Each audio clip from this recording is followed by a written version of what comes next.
Joining. Here we go. Awesome. I love our Tuesday mornings. It's so good to see everybody, and it's great to have everybody jumping in. Audrey, hi, how are you? How's the drone flights going? Yes, she just got a drone. She's just learning to fly, and she is a rock star already. That's awesome. Oh, and look, Paul. We got Paul here with us. Hi, Paul. And Louise, all the way from South Africa. So I hear that's where you're at the moment. I hear you have travel plans on the horizon. That's awesome. Right? Not me. Yes, I do. Coming your way soon. I know. So exciting. I'm Awesome. looking forward to it. Yeah. Ah, all right. Roseanne. Hey, Roseanne. Hi. Really quick, like you had a post about an event that you went to. Do you got a second? You know, it's all about networking and what an opportunity that you just had. Yeah, good morning. Good morning, everybody. The last day of my event, I got a little cold, so I'm getting over it. But I got to participate in FIDA World competition in South Korea for about a week. FIDA is the Federal International Drone Soccer Association. So they're like a governing body for the world for drone soccer, and it was like 20 countries. And there was a class 20, the smaller drone ball, and the class 40, the bigger drone ball. And we were there I left Tuesday and came back Sunday. It was so fun. I mean, it was just a great way. I represented Grossmont College. We're the first college to get a drone team under FIDA. And then we were also representing Team USA. We got to compete, and it was a blast. I mean, it was crazy. It was just beautiful, beautiful city, Incheon, and it was great. Yeah. Awesome. Well, congratulations. I mean, what an opportunity.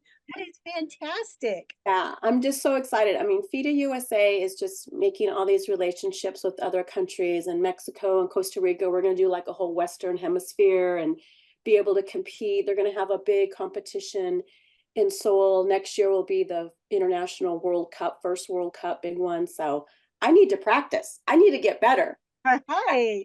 We won a few, but boy, there was 8 teams from China alone, and man, were they good. Oh, wow.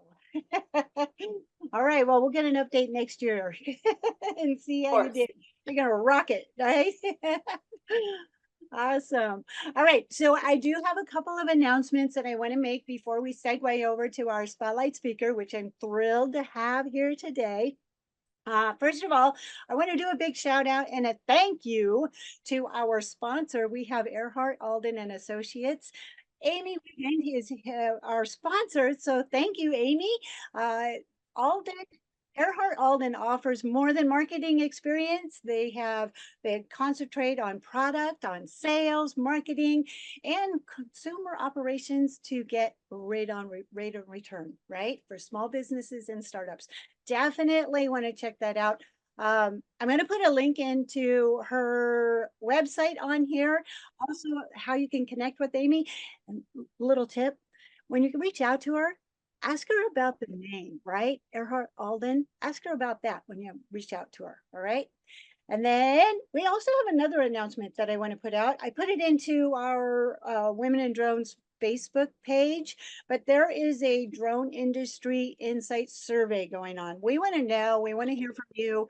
So I'm going to give you a link to the survey. And when you get there, just click the next button at the bottom of the page. So really quick, I hear my doorbell going on. So I'm going to let a couple people in. And then I'm also going to put that link into the chat.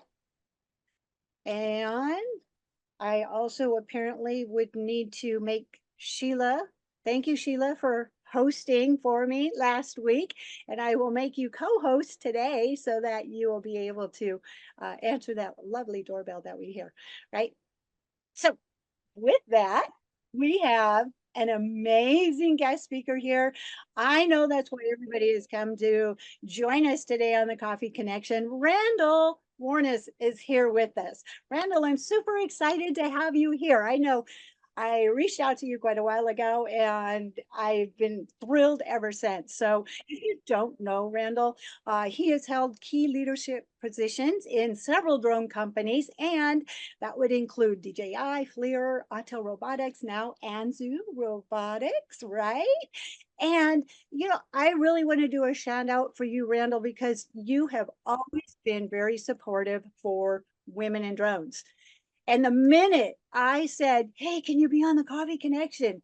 You were on it. You were right there and you said yes. So thank you. Thank you for that. And I'm going to make a spotlight for everyone.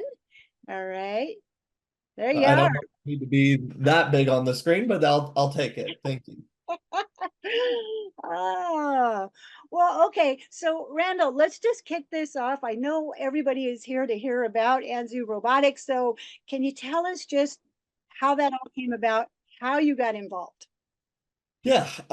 So obviously with the ever-changing landscape of the drone space, especially when it pertains to geopolitics, DJI, largest manufacturer of drones, leader in drones, has had increasing challenges not only in the United States but across the world in producing technology and being able to sell it, especially into areas of where governance or dollars spent by the U.S. government are involved, and there's fears that will change and start trickling into small businesses or even individual consumer pilots. So um it was probably now, let's say 15, 16 months ago, the first conversation about this concept came about, and I just happened to be in that conversation with several folks about what if there was a possibility of licensing DJI technology and manufacturing it elsewhere. Fast forward many months and many bumps and bruises, and it's fair share of pain going through that process of not only decoupling some of the componentry from China and moving that to Malaysia, but also setting up manufacturing in Malaysia and getting the software written with our partners Aloft in the United States. About 4 weeks ago, it'll be 4 weeks tomorrow, we launched Anzu Robotics officially, which basically has two platforms that we've launched at this initial release are the Raptor and the Raptor T, which are licensed versions of the Mavic 3 Enterprise and Mavic 3 Thermal. Manufactured, again, country of origin is Malaysia. And then we've done a lot of things to kind of secure up the data using Aloft. They are both ISO 27001 and SOC 2 Type 2 certified for data security. So all of the things that have kind of come about or been harped on when it comes to country of origin being China, or data security concerns when it comes to drone data collection, we've addressed those things, still allowing folks to use what is very familiar technology, what is considered in many ways the best drone technology, and keeping that pricing so it's not astronomically higher just for the purpose of out of China. So yeah, I feel like we went into this with the right intentions of keeping large scale drone manufacturing available for folks in the United States and abroad. And that's what we put on the table a month ago. Well, that's exciting. And I know everyone is just interested in hearing more about some of the details, the finite details of the product. So you offer two different drones. Can you kind of dive into the differences between them? Yeah, so again, they're based on the Mavic 3 Enterprise and Mavic 3 Thermal. So these are the Raptor and Raptor T. The Raptor is going to be a non-thermal variant of these. So you're looking at a micro 4/3 inch CMOS camera with 56x hybrid zoom. So you're getting really high quality, high clarity imagery. There's an RTK module available for it as well. So if you're doing photogrammetry, survey mapping, visual inspections, this is going to be really, I can't say it's all someone would need. There's definitely higher quality things that are available from all sorts of manufacturers, but I think that it really does a majority of the things that would be necessary in those spaces. And then we have the thermal variant, which obviously is a 640 by 512 high resolution thermal sensor, along with the visible cameras that have the 56x zoom as well. So this is going to be more suited for public safety, utility, and solar inspection, things like that. So yeah, basically we're talking about small foldable shoe-sized drones that have quite a bit of power in their capability for data collection. So are they comparable as far as the weight and such like that? They're literally 1-to-1 as far as those specs go. So if you're looking for like detailed specs, if you look at what we license the recipe to make the exact same recipe. It's not like we added we did add our own special flavors to it, but at the end of the day, it tastes actually, it would be more like if you took KFC's special recipe and you made it somewhere else, it would taste the same. But then we have our own packaging and our own relationships and stuff. And so it's like if you had a KFC experience inside of a Chick-fil-A or something like that. I think that's probably a better analogy because we did not change the recipe, so to speak. It's still the flight dynamics are the same. The user experience is the same, but we've just done things to make it so that it has a different package around it and is more suitable for a US consumer. So as far as when you're saying along those lines, does that mean that it's complementary to third-party apps and such like that as well? So we have an SDK, and that SDK is going to be quite familiar for those developing on it, but it's not like basically a drop-in situation. There is some redevelopment that needs to happen on Anzu products. Right now, we have decided to work with one large photogrammetry developing organization to be the first on the SDK, just to make sure that it goes smoothly, that there's not a change in the data security claims that we make when we add a third party that's using their own cloud and own servers and things like that with data. So that development should be done sometime in the June-July timeframe with them. And then once we release that integration, we will open it up to a larger number of third parties. So I would assume that ecosystem will, as long as Anzu is successful in moving drones and having enough users that keep it interesting, I think that we'll have a pretty robust ecosystem of third-party apps that will be available. Continue by the end of the year. I would assume we have dozens, but I don't want to overpromise. We'll definitely have one by this summer. Awesome. So what is the availability at this time? Are they both readily available? Yeah, so when we launched 4 weeks ago, we had units in country, but we were waiting on a penetration test that basically was validating our claims of the cybersecurity that we've put in. We got word last Thursday that the penetration test results all went well, and there's nothing that we need to change or need to do to move forward. However, we wanted to get to the point of publishing those results before we started shipping, so that those that are trusting Anzu and moving their moving fleets or just placing their investment into our company knows exactly what we've done to protect their data and what we've done to make this different than what you would get just having a DJI drone. I think that that's been part of the fun, but also part of the communication challenges with this is that, yeah, it looks exactly like a DJI product, except it's green. Why is that? Is this just DJI, doing some puppeteering and guiding a US company, down the road to make their stuff? And the answer to that is no. Again, it's a licensing agreement that we took on, but we're still a new company. We still are a startup, and there's, a small team behind this. Now, the technology is going to be great, without question. And I love that I'm able to come to market with something that I know is on par with the best drones in the world in that size and in that class. But I think we have to do some more to prove what that actually is and what we've done to differentiate from just a DJI product. Right. So what have been some of your biggest hurdles that you feel victorious and have overcome? Well, I think that this concept, a lot of folks, I would assume, over the past 5 years, as geopolitics and kind of this movement against DJI and other Chinese manufactured drones have happened, would say, what if DJI, or someone would just manufacture their drones in the United States or somewhere else. Now to get to this point, I think required special relationships with DJI, a special understanding of drone manufacturing and how to come to market. So the things I'm proud of, or I'm proud of that we have been able to do something that otherwise I think would be inconceivable, to take the behemoth that is DJI and work with them to basically hand over that recipe and relinquish control of it.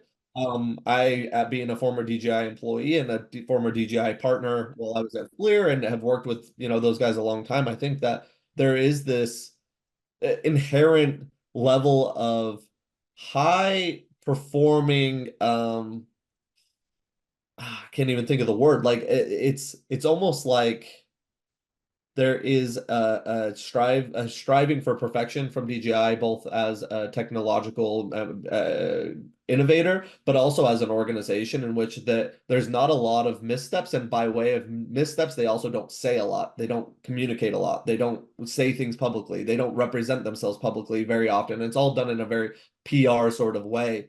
For us to do what we're doing, and for me to be on a chat like this and be able to speak freely about this, there was a lot of conversation about how little that control could translate over to this project, even though it is, a licensing agreement, a long-term partnership that we hope to engage in, that Anzu Robotics and myself need to be free to speak openly about what the technology is, what data security looks like, to engage with customers more readily. And hopefully that's seen as a really positive thing by the market. Yes, that would be positive to get that information out there and make everything transparent. That is Yeah. a step in the right direction. So really quick, I want to let everybody know, feel free to ask questions. This is a great opportunity. We have Randall here who has inside knowledge of what's going on with this drone. And so feel free to reach out and ask questions. We do have one question in the chat. Actually, it looks like we might have. I'll answer them both. I'll answer them both in tandem. So Okay. if you so the question, if those that didn't see it, it was kind of a question about what the app looked like, and then also about the servers. So again, we partnered with Aloft, which was formerly Kitty Hawk, been in the space a long time. They have a lot of data security capabilities, as well as built on DJI SDKs in the past.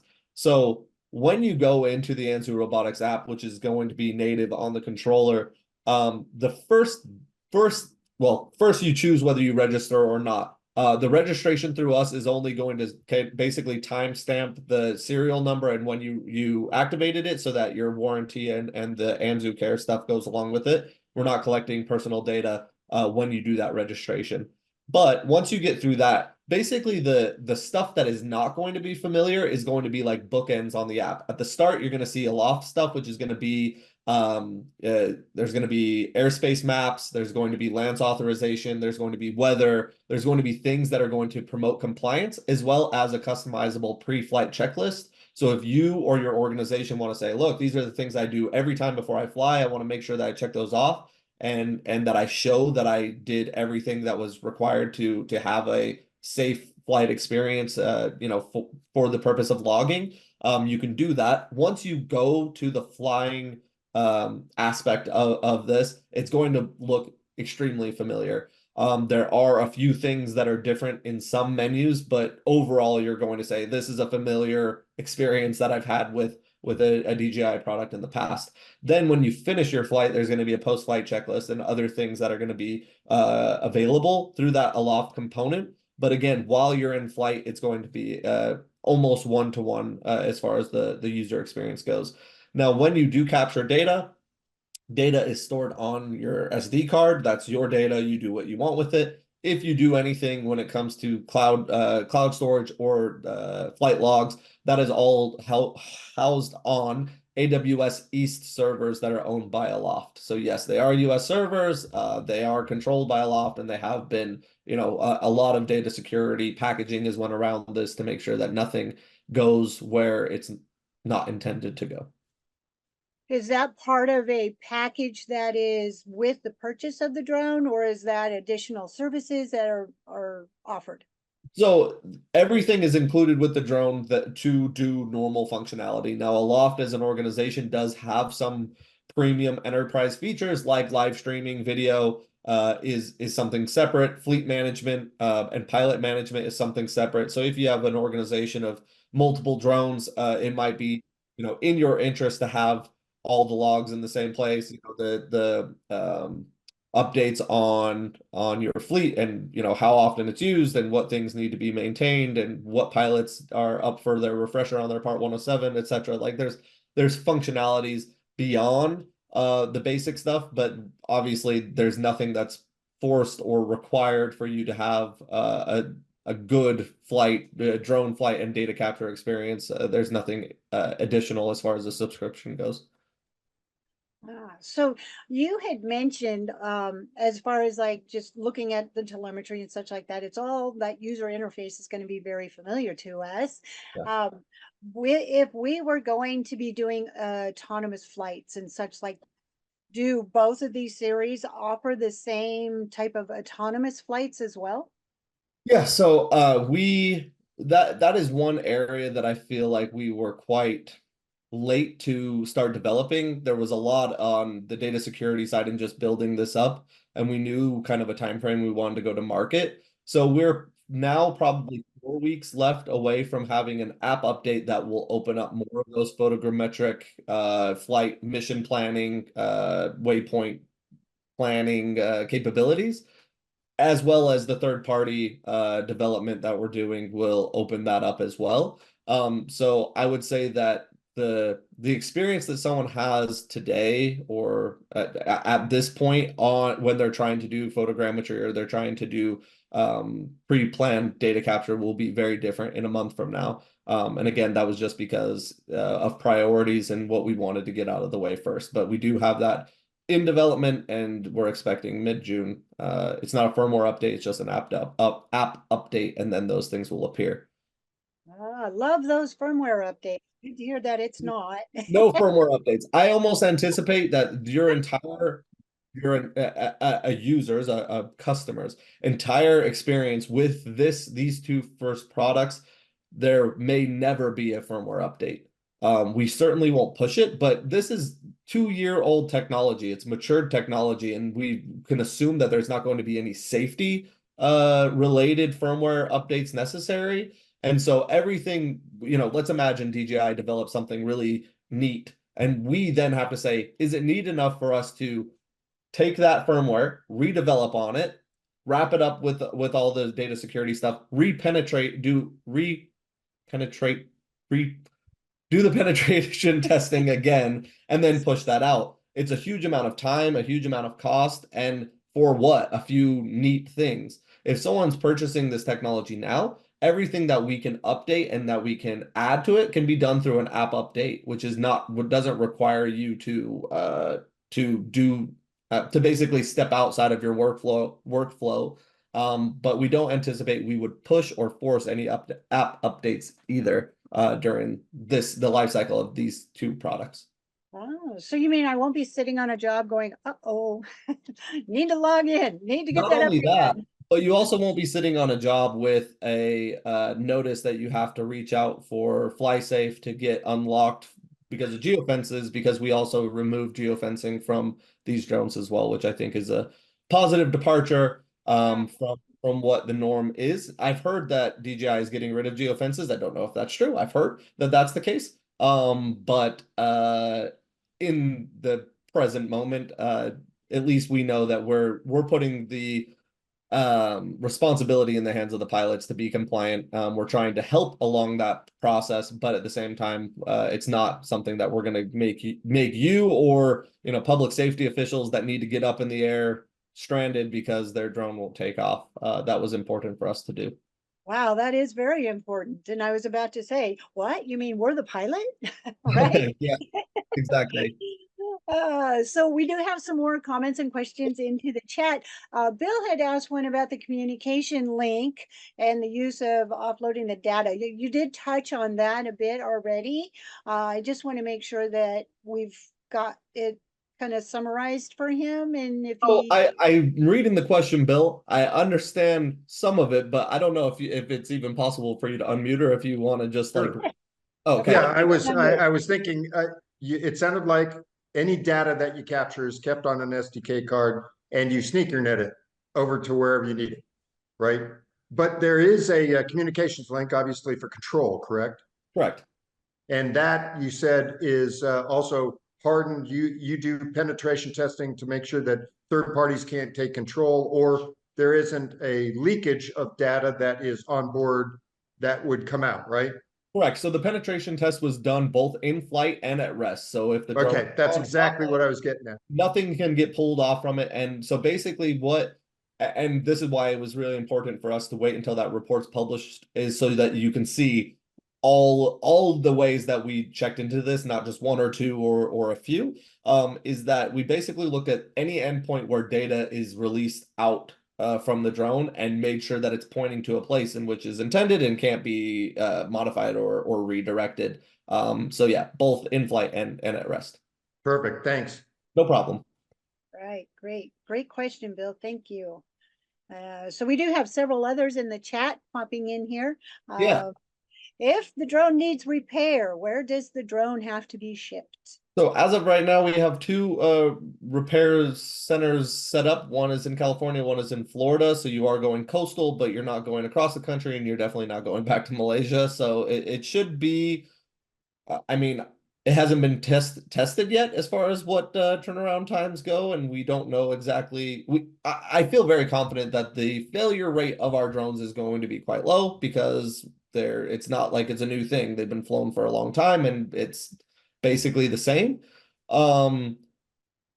Caveat, every drone that you buy from us, we include what's called Anzu Care, which is going to be a care program that you're familiar with. It's included with the drone. So if you have incidental accidents, something like that, you're covered, even if you don't have to purchase an additional thing. We just figured we'd offer that with every drone just for that peace of mind. So I don't think that the manufacturer defect failure rate is going to be very high, but who knows what happens when people take risks flying drones wherever you fly them. Things can happen. So we have these two repair centers that are set up with the componentry needed to do these repairs. Obviously, additional stock for in case we have to do swapping and things like that. I feel pretty comfortable to say we will be on par with the leading Chinese drone manufacturers in their turnaround times. I think our communication hopefully is going to be better, as that hasn't always been the greatest. And I think I'm pretty easy to get a hold of if that's not the case. But yeah, I like I said, it hasn't been tested. So I can't say that I know what that average turnaround time is going to be, but we're prepared to be amongst the leaders as far as after sales support goes. Okay, so we do have several other comments popping in there, and as you were saying, I have a situation myself about a maintenance program. So Mhm. is that something we'd send it in for you just for a maintenance program? Is that something we could do in-house if we have capable company protocols in place? How does that work? So it depends on what the maintenance requires. I think what we didn't want to do is flood folks with a ton of different SKUs and components that they can purchase. So there are the usual accessories that you can acquire from us, but otherwise we do expect if you have to change a non-accessory related component that would be done through one of these repair facilities as part of regular maintenance. Somebody asked about this Anzu Care program, and I do want to point out that there is on our website, anzurobotics.com, if you do the drop down, the about drop down, there is an entire page on Anzu Care which talks about what the terms and conditions of the care program is, just so that you would be aware. But part of that is to have priority support, priority repair, maintenance, things like that. So it is all part of the expectation that we as a manufacturer are going to help you carry that through to make these drones last as long as possible for you and your organization, so that you're not having to be part of this strange revolving door of drones in which there's a new product, a new iteration every 9 months to a year, and that you're kind of having to keep up with that. We want folks to be flying these for a long time and to feel like they, their investment has been respected by us as a manufacturer. I did put a link into the chat for your website on there. Yeah, for sure. So I'll do two separate ones. Here's the Anzu Cares page, just because I brought it up I brought it up myself, and then here's just the regular website. So there was Go ahead. Go ahead. I think so we're something, reading the same thing. something I feel very, I'll say proud of, but something that took me a lot of time is to go through and build out a pretty comprehensive FAQ section within our website. As I was building this out, I looked at, let's say, 10 different manufacturers and their FAQs, and the questions will be like, what is the flight time? Flight time is this. What is the I can't even think. Like, what is the range? thermal resolution or the range? Like, these are things that you want to know. But I then dug in deeper as far as who we are as a company, who we are philosophically, is where we want to go. And so if there are questions that you have, and I'm not saying don't ask them here, because I'm happy to answer them, and I feel like it's part of like building some sort of relationship and trust that you can ask those questions and hear it from me, the guy that makes the decisions on where this company goes. So I feel honored to have your questions here. But when it comes to NDAA compliance, blue and green certification, or why we chose the color green, or what the name Anzu means, like, I wanted folks to be able to look at that and understand who we are, even though there's not unfettered access constantly for me or somebody to answer these questions. So if you are navigating your drone purchasing sometime down the line, I would encourage you to check that FAQ, because I feel like we'll continue to update it, but there's just a lot of information that isn't necessarily available from most manufacturers, where we tell truly like the depths of who we are. When we launched this product, I hosted a webinar, kind of a launch webinar, and there was 144 questions that came out of that webinar, consolidated them, answered all of them individually, and then added those to the FAQ. And I assume if questions come from this, that it's like, okay, people want to know this thing and we're not answering it there, that we will then directly put that into our FAQ, so that it truly is a resource for frequently asked questions, which is what an FAQ should be. So there was a question about blue and green, or probably, I think it was just green, and NDAA compliance. Like I said, this process was 16 months from idea conception to now. To get everything sourced outside of China, and specifically thermal sensor that's sourced in China for the Raptor T, very, very challenging to find another source for that, which would keep the costs to be reasonably the same. And there would have likely been a lot of re-engineering. So we chose, in order to get to market sooner and to keep costs low, that we aren't, as an organization, we're not trying to be everything to everyone. So we're not blue. Blue was meant for defense. Yeah, a lot of folks have taken that on as their, protocol for what drones can and can't be purchased. I think that's a mistake, but for the commercial space. But we're not blue, no intention of being blue. We're not bringing the manufacturing to the US anytime soon, because there's so many people that don't need to pay double the price just for it to be manufactured in the United States. If you don't know, Malaysia and the US have had extremely friendly relations for a long time, really strong trade relations. They're not, it's not a problematic country at all. So manufacturing in Malaysia shouldn't be too much of a challenge for folks. And again, it was about keeping costs low. Green UAS, I think that AUVSI has done a good job stepping in and trying to create a framework for that. But I think ultimately what it is a cybersecurity vetting that we are doing on our own. And part of the requisite for green UAS is NDAA compliance, which we know we aren't NDAA compliant as of this point with these products. So there was no reason. So no green, no blue. It's not NDAA compliant right now. That doesn't mean that there's not a huge ocean of customers that are like, I don't need it to be. I just need it to not be manufactured in China, or not be owned by DJI, or not be owned by a Chinese entity, that's really what we're trying to resolve. especially with this first launch of these two products. Awesome, awesome. A lot of comments going on into our chat right now. A lot of people are very happy about the no geo fence. And, any future of casting other frames, airframes in the coming future? Yeah. So I mean, what we created is a blueprint to take technology that's challenged by country of origin and manufacture it in a place and in a way in which keeps costs reasonable and takes away that country of origin concern. I would assume that there's more from DJI that we will likely do on the enterprise side. Folks have been asking, when are you going to make a Mavic Mini or something like that? I personally don't want to get in the business of having, tons and tons of customers, that need are very demanding of a manufacturer's time. That is the consumer space, and that's not a knock. That's just like that's for someone else to do. Hopefully the consumer side of things doesn't get too inhibited by the geopolitics as the commercial space is. But really, my last 9 years of my 10 years in this space has been working with public safety and industrial users, and so that's who I know how to approach and who I know to serve. So on the enterprise side, likely up the chain as far as larger airframes, more complex airframes. That's the likelihood of our roadmap, but that doesn't mean that we couldn't go outside of things that are manufactured by DJI and look at, fixed wings or VTOLs or ground robots or seaborne robots.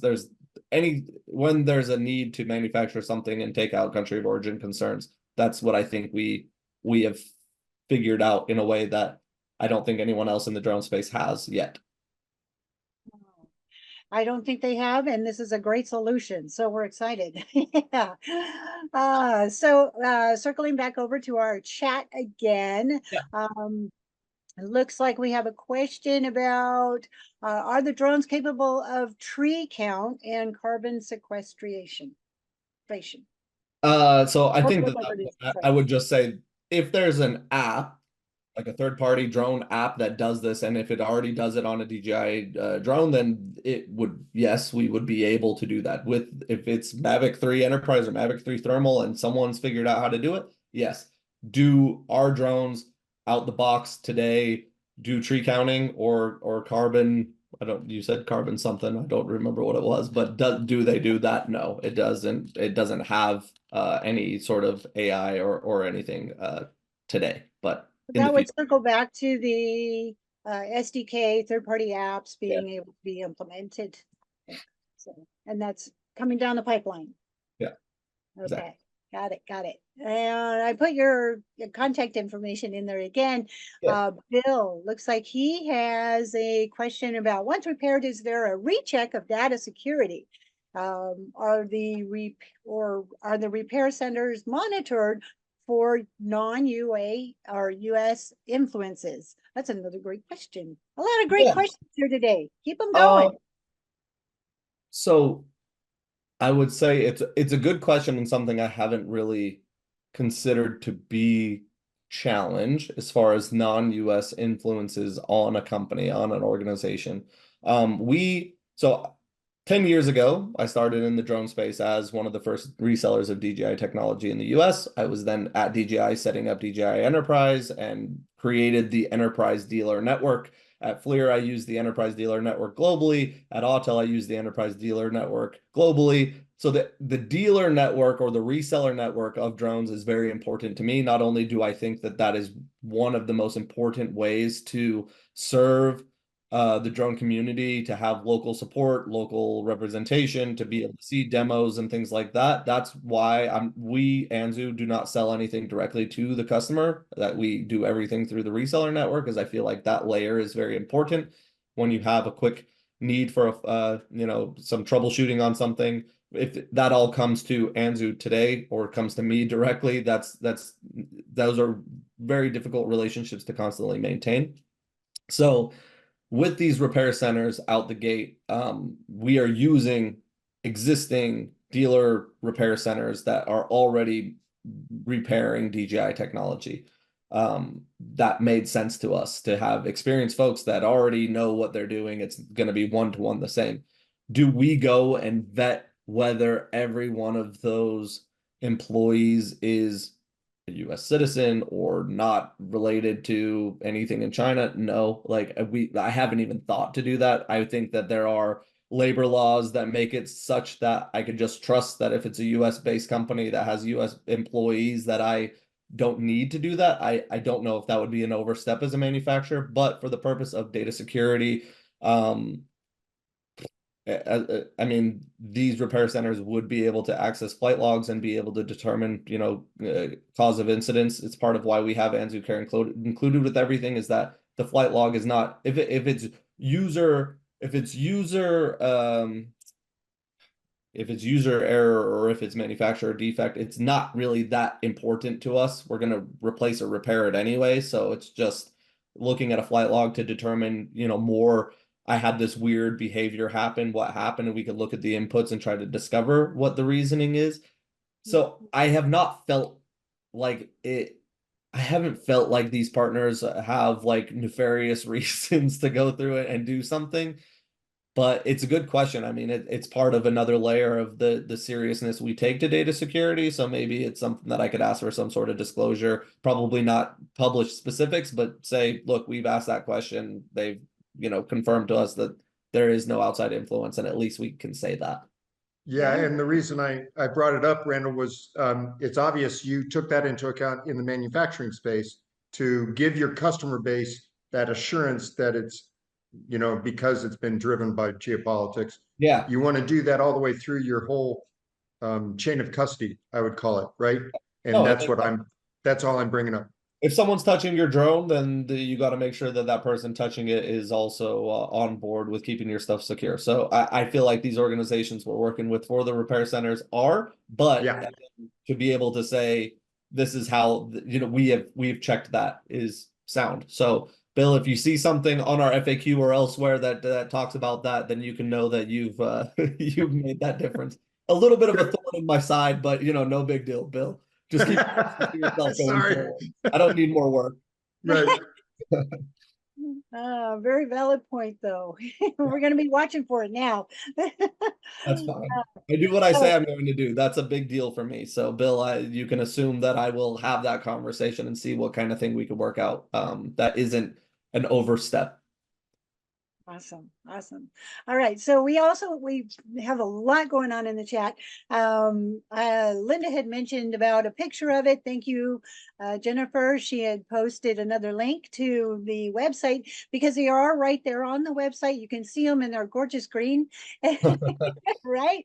A gorgeous green. I'll say it's an interesting green. I won't go as far to say it's a gorgeous green. It would be better in pink, but okay. Look, I would assume that the amount of flack that we've gotten for making it that color green would probably be about the same as if we made it pink. So I'll take all the but that's where you can find a lot of the information about the drones, because that's where I had seen that you did have the RTK module. I saw that it had that 9-mile range. All that detailed stuff is in that website, and so the link is in the chat there. We do have some more questions that have come up. What is the max lift and carry weight of the drone? So I would say that as a manufacturer, we don't intend folks to add additional weight on top of it other than things that are developed on the payload SDK, which is the top mounted port that you could put RTK, speaker, etc. I don't think the weight capacity is very high, but what I don't suggest is that you hang anything from below it. If you do that, you are not doing something that is safe, and you are doing something that should preclude you from having any sort of warranty claim on your drone. And that is me speaking as a pure manufacturer and saying the things that are right to say. I know people are going to do what they want to do, but it's not like I would publish the blueprint for you to do something that would be overall a bad idea. So that's the best answer I got. I'm sure there's somewhere that talks about take maximum takeoff weight, but I don't know it off the top of my head. So Jill made a nice comment about you are easy to get in touch with, which is nice. It is that is key when there's communication. Well, I did have, so from the time that we launched, the first 10 days, I was wondering where all the website inquiries were coming, like if people were just not filling out the form on the website, and I was like, this feels so weird. And then I asked, hey, like our website web developing folks, like, hey, I haven't seen anything come through from the website, and they're like, oh, there's a lot. There was several thousand inquiries, and they were like, oh, we just wanted to give this to you at the right time and help you walk through it. And I was like, I don't think you realize what a backlog of multiple thousands of folks expecting communication is going to do to me. So I have spent nights, weekends, every waking moment trying to get back to these folks. And I think I still have like 600 or so left. But if you have received an email and communication from me, that is literally me typing out an email to you and do it, like responding to whatever that I take that very, very seriously, because not every manufacturer, especially a new manufacturer, gets 20 people to give crap what they're doing. So I take it very, very seriously that anyone that has seen what we're trying to accomplish and has reached out for either more information or to give some sort of suggestions, I want to hear those things. And it does take a heck of a lot of work, but that's first of all why I'm in this position. I've spent the last 10 years trying to be that person that listens and has been everywhere that I can be to hear perspectives and to interact with the community. But also if I neglect that, if I would have done one mass response and just said, hey, thanks for your interest, go to the website, buy things, like that's not the relationship that I want with the community. And I think that that's not the relationship that the community wants with the manufacturer asking for their trust and their, at the end of the day, their investment. So it's hard, it's a lot of work, but if you did also receive an email from me and it was like 2 weeks, 3 weeks later than when you sent something, that's why. Awesome. There, it does get lost in a sea of emails, I always say, Sure. right? Yeah. So, a couple quick questions. We've got just a lot stacking up into our chat. One of the questions that I wanted to address, and I don't know if it's actually in our chat or not, is there some companies that are already out there using the product? Yeah, there are, just because, oh my gosh. All right, so it's a weird thing to answer because I don't know if they want to be named, but Okay. there are two very large organizations that I worked with 8 years ago when they were starting their drone program that now is, 300-400 pilots. And it was always a dream of mine to re-engage and work with them. Now, part of being a big organization is geopolitics is going to make it such that you are going to err on the side of caution. So even though they have not been restricted from using DJI or other Chinese manufactured drones, they've self-imposed things to divert away from Chinese manufactured drones. My initial, well, it wasn't even my initial outreach when we launched this. These two organizations that have drones in their hands right, well, have a drone, which is, these are my two demos, my Raptor and Raptor T demo I gave to them, so I don't have any with me. It was really important for me to get them to see what was done here and see if it could impact their organization. I knew how stringent that their rules were on their drone programs, and I knew how large their drone programs are, so they're quite mature. And I figured if I could make a meaningful change for their organization, then I would likely be able to make a meaningful change across the board. Their feedback has been nothing but positive. They knew what to expect as far as the hardware capabilities go. The data security stuff is all solid, and they were waiting for the penetration test results that we're publishing later this week. So everything that has thus been done has been positive. Also, I don't know if you know Matt Sloan. He's a part of Skyfire Consulting out of Atlanta, but now in Alabama. He flew he had an event last week in Huntsville, Alabama with public safety folks. He had one of our drones there. And then this week at LEDA in Law Enforcement Drone Association's event in Boston, they have a unit there being flown. I can tell you I don't have a lot of available assets. I do what I can to put them in places where people can see them. But once we start shipping at the end of this week, you'll see them much more plentifully. Awesome. By the end of the week? That's the goal. Again, the penetration test is what was precluding us from shipping, and the organization doing that called they're called White Knight Labs.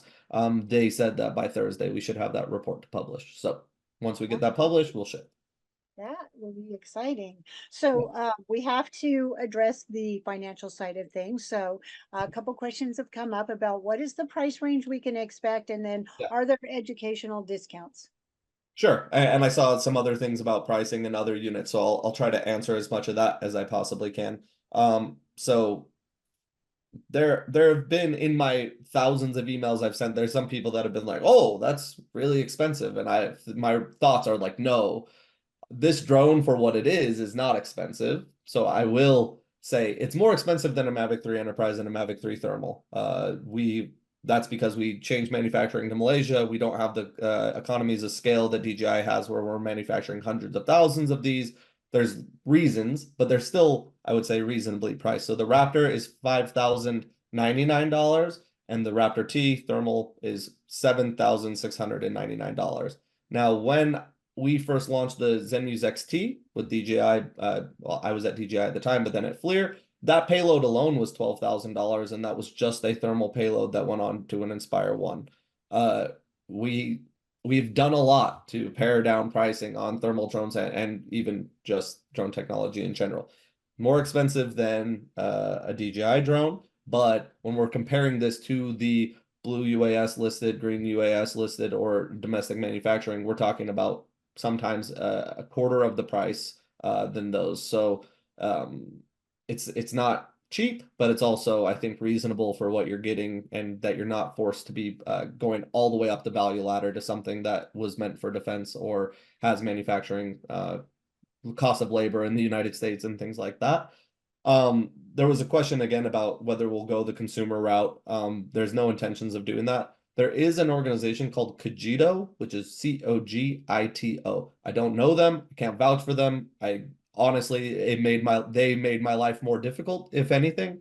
But 2 weeks before we launched, there was a FCC filing leak on Anzu that got people wondering what Anzu was before we had even announced who we were. That was found due to Cogito, which has a licensing agreement with DJI to make consumer products. They sold one on Amazon or something, and then the person who bought it was showing that in different news areas, talking about it. It's a Hong Kong based company, but again, they're taking the consumer products and manufacturing them in a different way to make them available. So if you're interested in non-Chinese manufactured consumer products, Cogito would likely be your path for that. Well, there you go. Thank you. And he even spelled it out for you, right? Thank you. So we are running out of time, but I wanted to address one more question. There's a lot going on into the chat. We'll be able to save the chat. A lot of great links in there as well. Thank you. Jennifer Pigeon has put in a lot of good information too. So we've talked quite a bit about public safety, and you're using them for public safety or have put them in a position to do that. What about other opportunities, such as utility inspections and such like that? Is this a good alternative for that? For sure. I think that one thing about DJI is that they make a one-size-fits-all drone, and a lot of people have seen that as a good and a bad thing as they've used their products over the years, right? Folks that were wanting to do public safety missions wanted to have lights or sirens or, larger strobes, or be able to turn off the lights entirely to go in stealth mode. Like, there's a lot of requests that come from specific users when you address them specifically. And I would say that that's one place where there are niche manufacturers that are making things that are definitely tailored towards one thing and one thing only. Brink makes drones for SWAT cases, indoor flight, things like that. That's a great place to go if that is your use case. However, the one size fits all that exists with the Raptor and the Raptor T that we manufacture is suitable for pretty much the entire gambit of drone users. I wouldn't say it's like your best choice for real estate or wedding photography. I think you could spend less or just use something that is intended for that purpose. But if you're an industrial user doing utility inspection, solar inspection, livestock survey mapping, public safety, all of those things are addressed by these two units, because it's really a flying payload, and the flight dynamics are going to be as good as anything on the market. You're going to get 45 minutes of flight time. You have 9 miles range, connectivity. All that stuff is kind of industry leading. It really comes down to what is the payload. And these payloads on an RGB capture side, some of the best of the payloads that are out there, especially for this class and size of drone. And for the thermal stuff, 640 by 512 is really as high a resolution of thermal that you'll get in really any commercial drone that's available today. Awesome. What a great alternative. This is wonderful. And that we'll be looking forward to the release here, hopefully by the end of the week, right? Awesome. So I think everything else has been pretty much addressed through our conversation. Please make sure that I've covered everything. I know Sheila made a few comments about the assembly bill being in there for New York. Then talking about flying over infrastructure, and your information was put in there. A lot of great thank you for the presentation. So as we get ready to wrap it up, can you just share one last great thought with us as far as moving forward and your hopes and visions for the future? Yeah, and it's not like I've planned this, but I think there's a few things to know. We, as people that care about drone technology and the data that's collected from drones, education is probably the most difficult thing to achieve. I've been in this space 10 years. To be able to educate someone that doesn't care about this technology is so challenging.